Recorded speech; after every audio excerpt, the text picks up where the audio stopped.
Iraan ammas ji'oota muraasa keessatti Uranium badhaadhessuu dandeessi jedhame.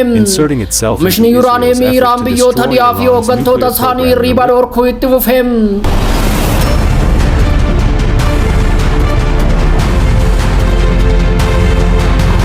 Hoogganaan dhaabbata to'annoo nuukilaraa dhaabbata mootummoota gamtoomanii Rafael Grossi Iraan haleellaan Ameerikaa fi Israa'el dhaabbilee nuukilaraa hedduu irratti miidhaa geessisus ji'oota muraasa booda Uranium badhaadhina qabu oomishuu jalqabuu hin ooltu jechuun dilbata har'aa ibseera.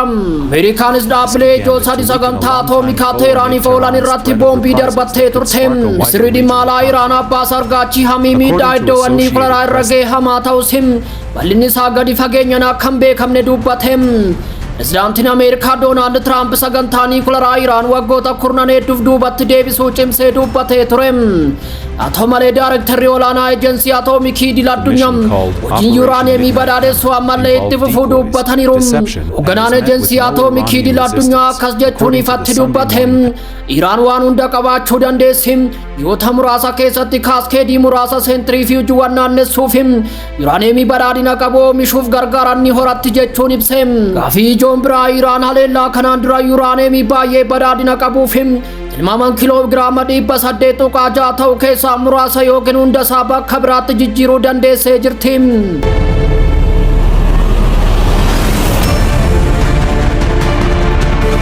Uranium gaafii keessa jiru haga dhibbeentaa 60tti badhaadhina kan qabu yoo ta'u yoo caalatti qulqullaa'ee boombii nuukilaraa 9 oomishuuf gahaa ta'a.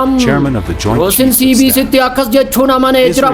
Meeshaan kun eessa akka jiru hin beeknu jechuun dubbate. Garriin akka qaama haleellaa kanaatti barbadaa'uu dubbatu. Garriin garuu socho'uu danda'a jechuun dubbatu. Kanaafuu yeroo tokkotti qulqullinni jiraachuu qaba jechuun gaafiif deebii kanarratti dubbataniiru. Haa ta'u malee miseensonni mana maree Iraan tumsee Ejensii Atoomikii Idil-Addunyaa waliin taasisan adda kutuuf sagalee guddaadhaan murteessuun isaanii ni yaadatama. Teeraan gaafii Grossiin iddoowwan miidhaman keessattuu Fordow bakka badhaadhina Uranium isa guddaa ta'e daawwachuuf dhiyeesse kuffistee jirti. Maaltu akka jiru, eessa akka jiruu fi maaltu akka ta'e mirkaneessuuf haala keessa jiraachuu qabna jechuun Grossiin aariidhaan dubbate. Gama biraan Tiraamp gaafiif deebii addaa sagantaa Fox News waliin taasiseen buufamni kun waan socho'e natti fakkaatu jedhe. Wanti baay'ee ulfaataa ta'ee fi dabalataan mallattoo beeksisaa guddaa hin kennine kun eessattuu hin sochoone jechuun ibse. Ministeerri dhimma alaa Ameerikaa Maarko Ruubiyoon gama isaaniin Ameerikaan tattaaffii murteessaa mirkaneessuuf hordoffii Ejensii Atoomikii Idil-Addunyaa Iraan keessatti deeggaruu ishee cimsanii ibsaniiru. Grossi fi ejensiin isaanii of kennuu fi ogummaa isaaniifis galateeffataniiru.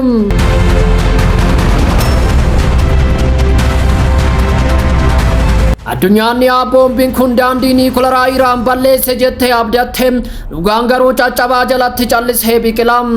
Abiddaa fi sibiilli jiraatus onneen sagantaa nuukilaraa ammallee ni dhaata. Iccitii Uranium marsee jira. Inspektaroonni cufamaniiru.